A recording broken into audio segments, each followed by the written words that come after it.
नाशिक येथील उपजिल्हा रुग्णालय वसाहतीत राहणाऱ्या 31 वर्षीय पूजा सूरज छजलानी हिचा उपचारादरम्यान संशयास्पद मृत्यू झाल्याची घटना समोर आली आहे।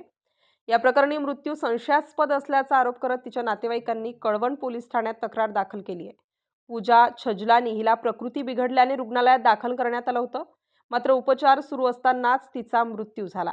तिच्या मृत्यूबाबत संशय व्यक्त करत तिच्या भावाने सखोल चौकशीची मागणी केली आहे। मृत महिलेच्या भावाने गंभीर आरोप करत सांगितलंय की पती सूरज छजलानी यांचे गीतांजली पवार यांच्यासोबत संबंध होते आणि या प्रकरणाबाबत कुटुंबियांनी मिळून कट रचला। आपल्या बहिणीला रॉकेल टाकून जाळण्यात आल्याचा आरोप करत त्याने न्यायाची मागणी केली। तसेच घटनेची माहिती वेळेवर न दिल्याचाही आरोप करण्यात आलाय।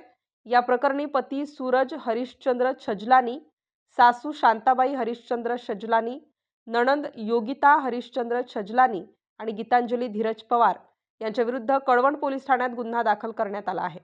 या घटनेचा पुढील तपास कळवण पोलीस ठाण्याचे पोलीस निरीक्षक जगदीश बोरसे यांच्या मार्गदर्शनाखाली पोलीस हवालदार प्रशांत तिडके व त्यांचे सहकारी करीत आहेत।